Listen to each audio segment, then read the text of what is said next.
السلام علیکم ورحمۃ اللہ وبرکاتہ۔ بریک سے پہلے ہماری گفتگو ہو رہی تھی سورہ بقرہ کی آیت نمبر 199 اینڈ 200، اور بات یہ ہو رہی تھی کہ حج ایک پورا کا پورا پیغام ہے، مساوات کا ایک درس ہے، ایکوالٹی کا، اور سب کو یہ کہا گیا ہے کہ سارے مل کے ان اعمال میں شامل ہو جائیں، اور جب انسان اپنی عبادات میں اجتماعیت کو بروئے کار لاتا ہے تو اس عبادت کا رنگ اور نکھر کے سامنے آتا ہے۔ اور جو آیت نمبر ہے 200، اس میں فرمایا گیا فَإِذَا قَضَيْتُم مَّنَاسِكَكُمْ فَاذْكُرُوا اللَّهَ كَذِكْرِكُمْ آبَاءَكُمْ أَوْ أَشَدَّ ذِكْرًا۔ پھر جب تم حج کے جو مناسک ہیں، اعمال ہیں، پورے کر چکو تو اس طرح کیا کرو؟ اللہ کو یاد کرو جس طرح تم اپنے باپ دادا کو یاد کرتے ہو، بلکہ اس سے بھی زیادہ، او اشد ذکرًا، یعنی اس سے بھی زیادہ۔ فَمِنَ النَّاسِ مَن يَقُولُ رَبَّنَا آتِنَا فِي الدُّنْيَا، اور بعض لوگ ایسے ہیں کہ جو کہتے ہیں، خدا سے کہتے ہیں ہمارے رب، ہمارے پروردگار ہمیں دنیا ہی میں سب کچھ دے دے۔ یعنی بعض کی دعائیں ایسی ہیں کہ پوری دنیا اس کی جیب میں سکڑ کے آ جائے۔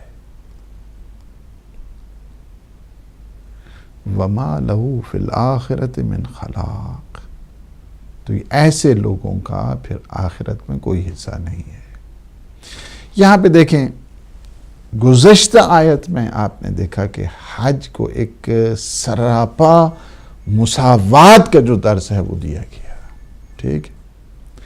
یہاں پہ کیا ہے؟ حج کی جو معنویت ہے اور روحانیت ہے اس کو برقرار رکھنے کی تاکید کی گئی ہے۔ جی، السلام علیکم ورحمۃ اللہ۔ وعلیکم السلام۔ مولانا صاحب، میرے دو سوال ہیں۔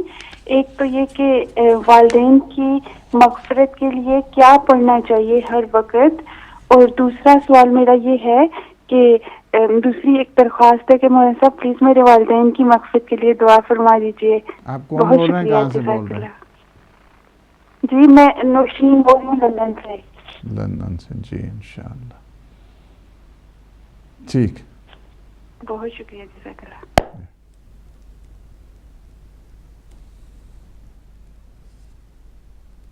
جی، تو بات یہ ہے کہ دوسرا جو یہاں پہ بتایا گیا وہ یہ ہے کہ پہلی چیز کیا بتائی میں نے؟ پہلی یہ بتائی ہے کہ حج میں کیا ہے کہ مساوات، درس مساوات ہے ٹوٹل۔ وہی کسی قسم کا کوئی امتیازی جو ہے نا وہ رویہ وہاں پہ، یا کوئی کسی کے اوپر جو ہے نا وہ اس لحاظ کے ساتھ جو ہے نا وہ خواہ مخواہ اپنے لیے کچھ فضیلتیں بیان کرنے شروع کرتے، وہ نہیں۔ یہاں اس آیت میں حج کی معنویت اور روحانیت کو برقرار رکھنے کی تاکید کی گئی ہے۔ آپ کہیں گے وہ کیسے؟ جی، وہ کیسے ہے؟ دے دیں۔ السلام علیکم۔ جی، وعلیکم السلام۔ علیکم السلام ورحمۃ اللہ۔ جی، کون بول رہے ہیں، کہاں سے بول رہے ہیں؟ جی، میں پیرس سے بول رہی ہوں، مجھے ایک سوال کرنا تھا۔ جی جی جی جی، فرمائیے۔ جی، آپ سوال کیجئے، میں سن رہا ہوں۔ جی، میرا سوال یہ ہے کہ عورت مخصوص ایام میں قرآن پاک پڑھ سکتی ہے؟ یعنی کہ مجھے پتہ چلا ہے کہ جو جن صورتوں میں سجدہ واجب ہے وہ نہیں پڑھ سکتے۔ ٹھیک ٹھیک ٹھیک۔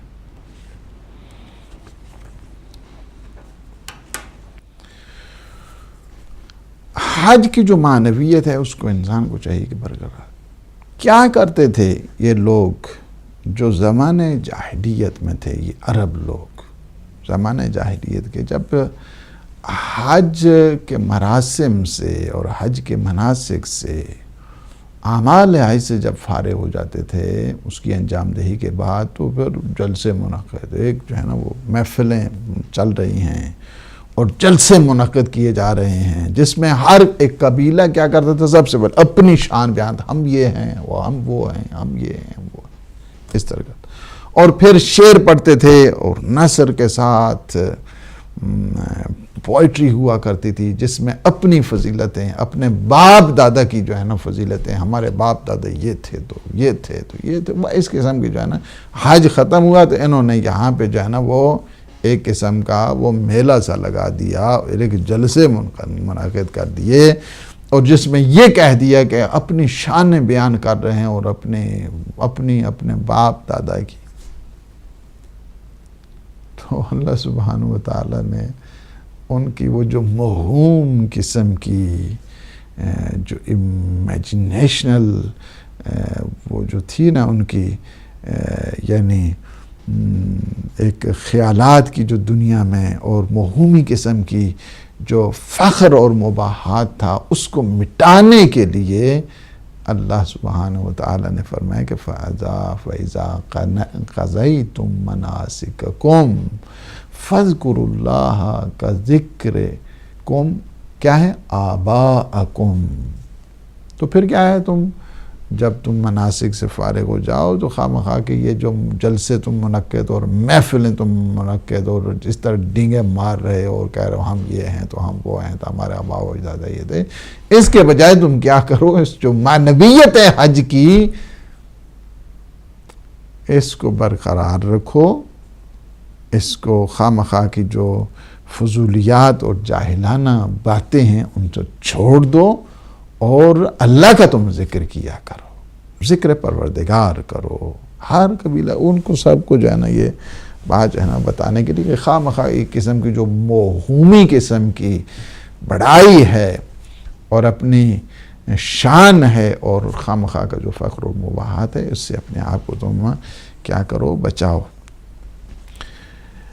اور یہ سوچو کہ اللہ سبحانہ و تعالیٰ نے آپ کو یہ نعمت دی ہے، نعمت حج دی ہے، اس نعمت پہ شکر ادا کرو. اس کی بے انتہا جو نعمتیں ہیں، اور ان تعدوا نعمت اللہ لا تحصوها، کہ اگر تم اللہ کی نعمتوں کا شمار بھی کرنا چاہو تو تم شمار نہیں کر سکتے ہو. نعمتوں کے متعلق سوچو، یاد پروردگار میں تم آ جاؤ. یہ کیا شروع کر دیا ابھی، حج کیا ہے اور اس کے بعد جانے شروع ہو گئے تم اپنے پھر اسی کی طرف. حج تو فخر و مباحات کو مٹانے کے لیے ہے، حج تو انسان کو درس مساوات دینے کے لیے ہے، اور تم یہ کیا شروع کر دیا ہے. اس وجہ سے یعنی تم میں کیا کرو، اپنے وجود میں شوق اور شغف اور اپنے وجود میں سوز و گداز پیدا کرو اس حج کے بعد، تاکہ تم میں یہ جو اسی وجہ سے ایک دیکھیں حقیقت بات یہی ہے کہ اگر صحیح کسی نے اصول زندگی سیکھنے ہیں تو معصومین علیہ السلام کے دروازے پہ آئے اور کسی نے پوچھا کہ فرزند رسول یہ بتائیے کہ ہمیں کیسے پتہ چلے کہ ہمارا حج قبول ہوا ہے یا حج قبول نہیں ہوا ہے. تو مولا فرماتے ہیں حج کی واپسی پہ دیکھو، جن گناہوں کو تم انجام دیتے تھے ان کو اگر تم نے چھوڑ دیا ہے، ترک کر دیا ہے، تو سمجھ جاؤ تمہارا حج قبول ہے. اگر وہی پھر کے پھر پاپی کے پاپی ہو اور وہی گناہ پھر تم سے ریپیٹ کر رہے ہو تو پتہ ہی ہے تمہارا حج قبول نہیں ہے. السلام علیکم ورحمۃ اللہ. وعلیکم السلام. سوال پوچھنا ہے. جی جی فرمائیے، کون ہے، کہاں سے بول رہے ہیں؟ جی آزاد کشمیر سے بول رہا ہوں. آزاد کشمیر پاکستان. جی جی فرمائیے. جی کس جگہ آزاد کشمیر سے بول رہے ہیں؟ میرپور. جی میرپور. میرپور سے بول رہے ہیں. جی جی فرمائیے. جی ٹھیک. یہ طلاق کی گنتی کا کیا طریقہ ہے؟ کس کا؟ طلاق کی گنتی. طلاق کی گنتی. طلاق کی گنتی اچھا الفاظ کی گنتی ہے یا واقعات کی گنتی ہے؟ نہیں میں سمجھ نہیں، طلاق کیا مطلب ہے اس کا؟ طلاق کی گنتی، ہاں کاؤنٹنگ آف ڈائیورس. اوکے ٹھیک ہے، میں بتا دیتا ہوں. ٹھیک.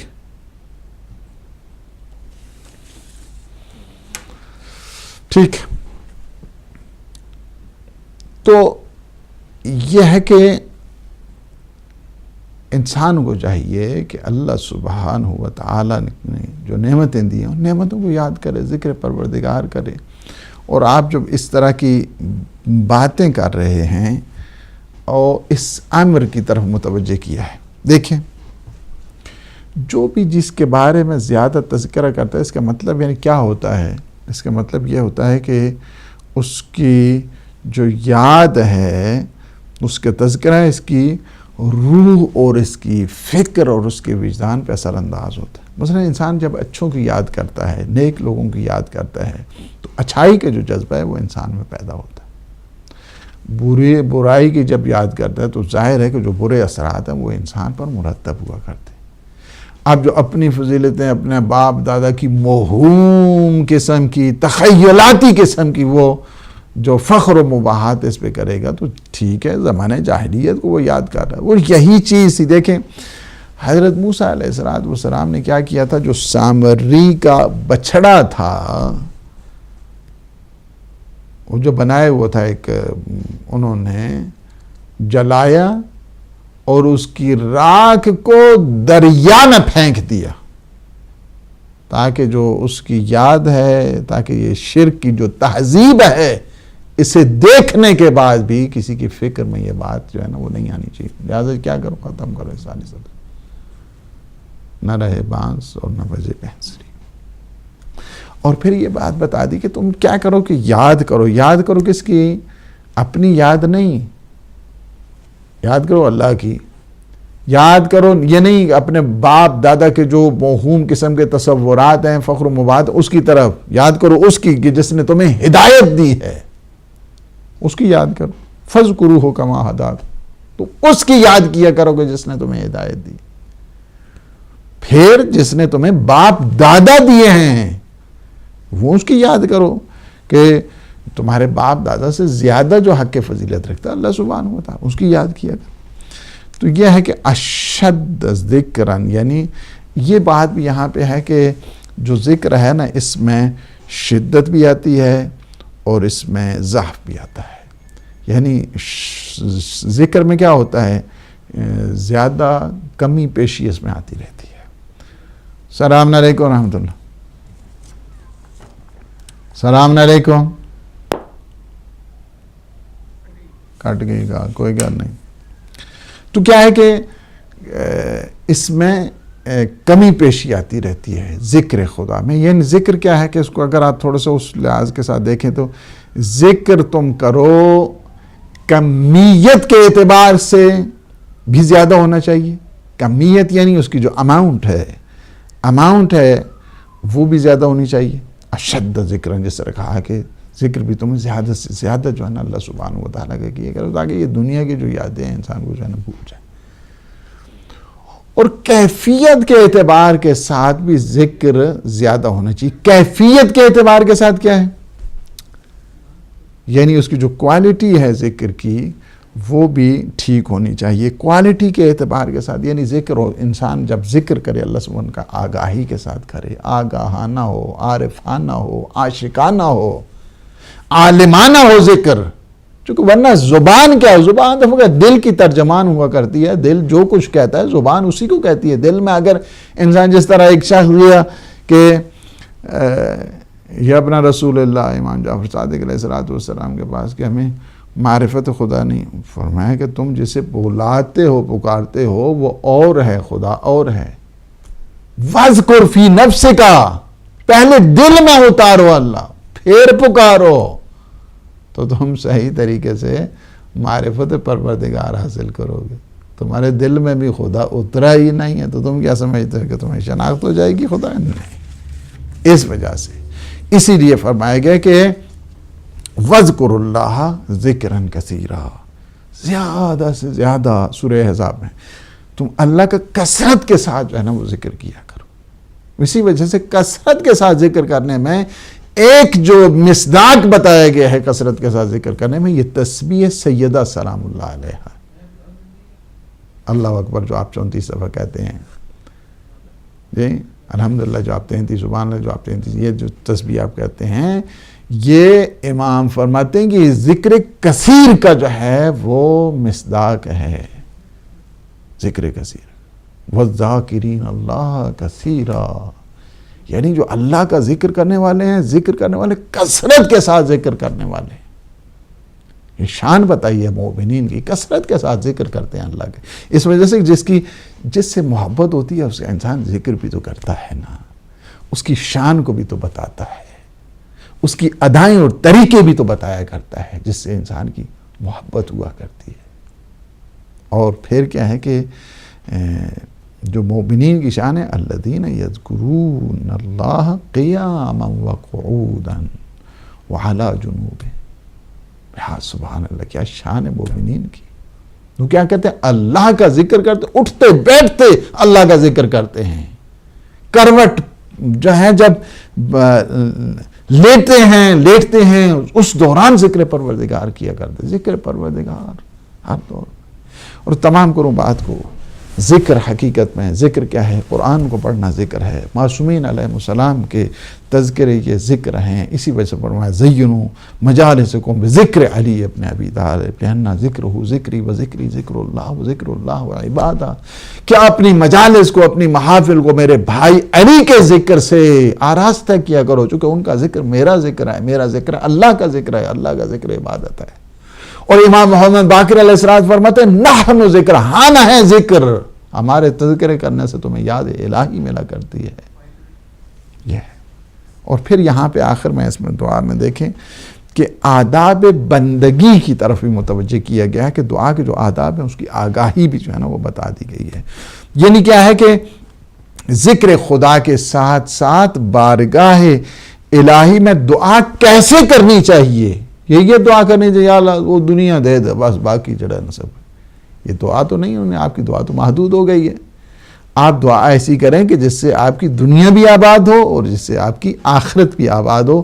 کون سی دعا ہونی چاہیے؟ انشاءاللہ یہ اگلے پروگرام میں آئے گی کہ کون سی دعا کس انداز کے ساتھ، کیا دعا ایسی ہونی چاہیے کہ انسان بالکل جو محدود قسم کی لمیٹڈ قسم کی جو التجا ہے وہ کرے، یا دعا وہ کرے کہ جس سے انسان کی دنیا بھی آباد ہے، آخرت بھی آباد ہے، دنیا میں بھی سعادت ہے، آخرت میں بھی سعادت ہے، وہ دعا انسان کو کرنی چاہیے۔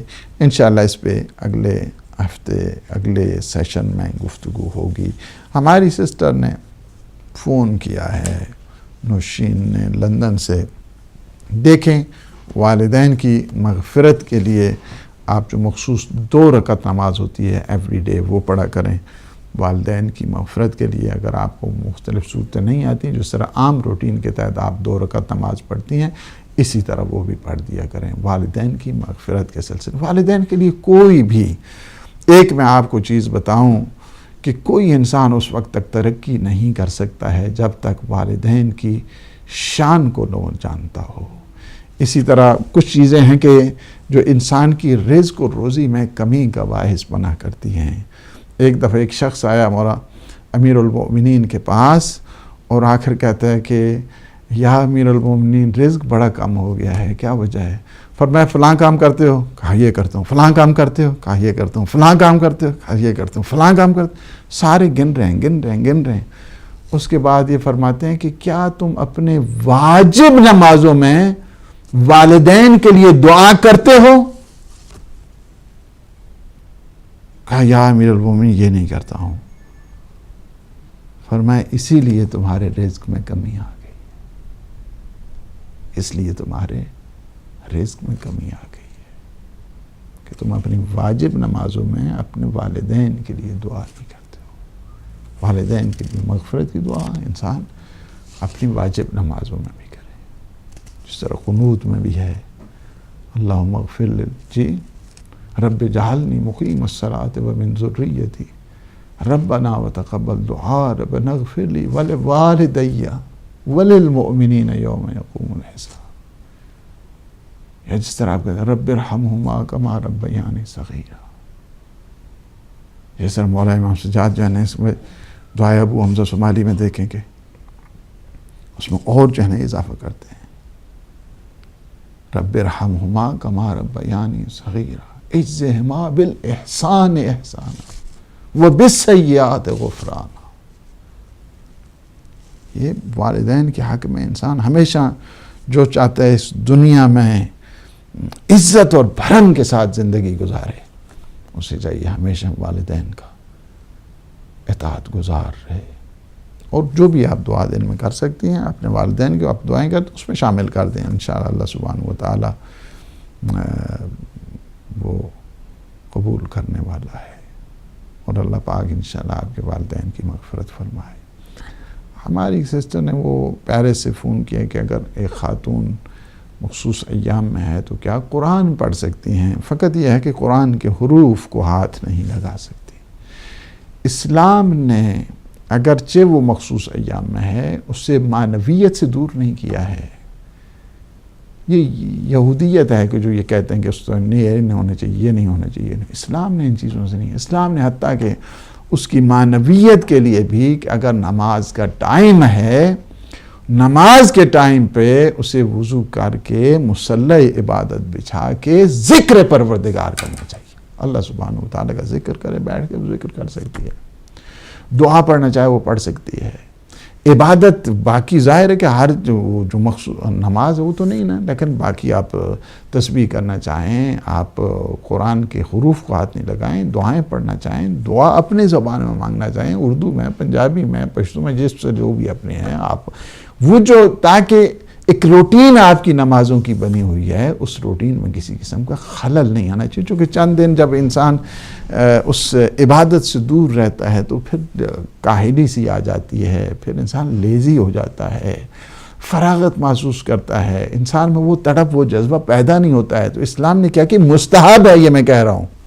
کہ جو نماز کا ٹائم ہے اگرچہ اس کا مخصوص دن ہے لیکن اس ٹائم پہ اس کو مصلی عبادت بچھا کے اتنا ٹائم کہ جتنا وہ اپنی عبادت کو دیا کرتی تھی وہیں پہ بیٹھ کر وہ عبادت کرے۔ اسلام نے معنویت اور روحانیت سے کسی حال میں بھی انسان کو محروم نہیں رکھا ہے، اگرچہ وہ حتیٰ کہ اسلام تو وہ ہے کہ جس نے ٹوائلٹ جانے کے احکام بتائے، وہاں کی انسان کو دعائیں بتائیں، وضو کرنے کے جو طریقہ ہے اس میں بتائے، وضو کرنے کے جو آداب ہیں وہاں پہ دعائیں ہیں وہ بتائی ہیں۔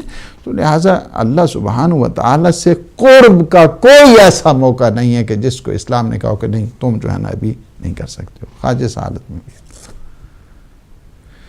آزاد کشمیر سے ہمارے ایک جو ہے نا وہ انہوں نے فون کیا ہے محترم نے، اور کہا کہ طلاق کی گنتی جو ہے نا اس کی گنتی کا کوئی مطلب نہیں ہے، طلاق ہوتی ہے ایک سیٹنگ میں ایک ہی دفعہ، اور طلاق ہمارے ہاں ایک بڑا ہی مشکل پروسیس ہے۔ طلاق اس طرح اتنی آسانی، اگر کوئی کسی کو کہہ دے کہ اپنی بیوی کو کہہ دے کوئی شخص کہ ہاں جی اتنا طلاق طلاق طلاق تو بس وہ طلاق ہو گئی ہے، یہ کوئی کھیل نہیں ہے، یہ تماشا نہیں ہے کہ طلاق ہے۔ زندگی، اسلام آیا زندگی کو جوڑنے کے لیے، زندگی کو توڑنے کے لیے۔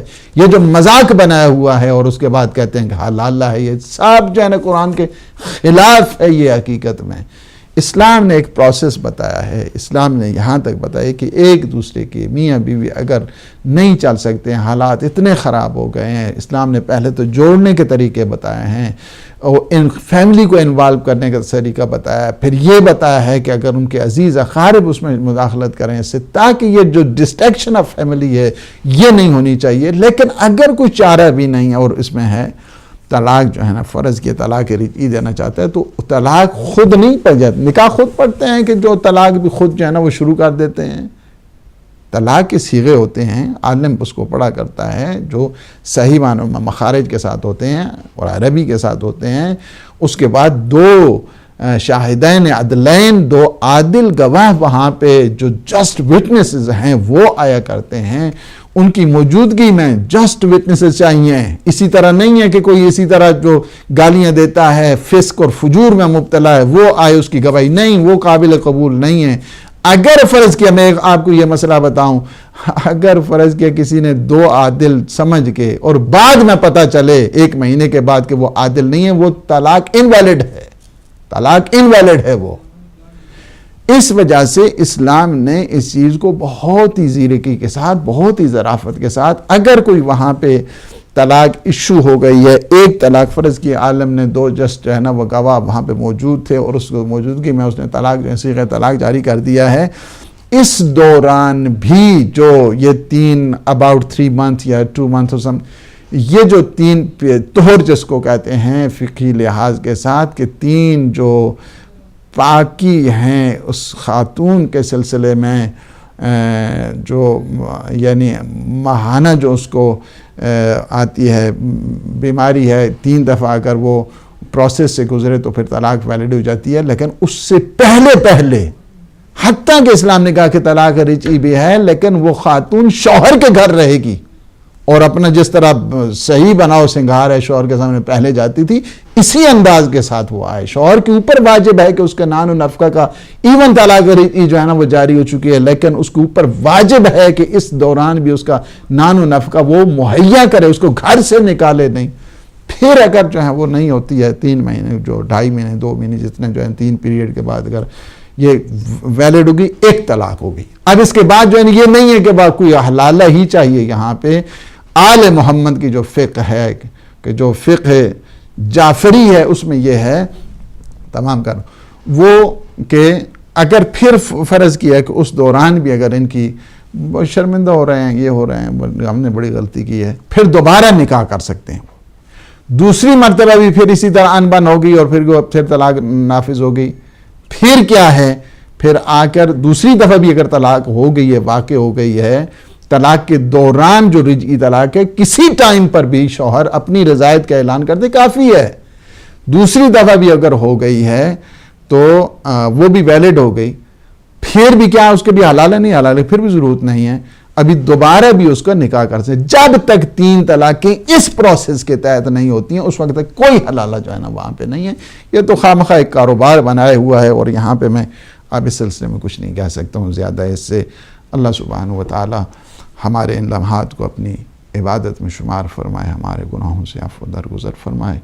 پروردگار ہماری خطاؤں کو نہ دیکھ اپنے لطف و احسان کے صدقے میں ہمارے جملہ گناہان صغیر اور کبیرہ کو معاف فرما. پروردگار ہمارے جتنے مومن مومنات مریض ہیں بیمار کربلا کے صدقے انہیں صحت سلامتی شفا کامل و عاجل عطا فرما. ہم سب کے مرحومین کی مغفرت فرما. یا اللہ عالم اسلام کو سربلند فرما.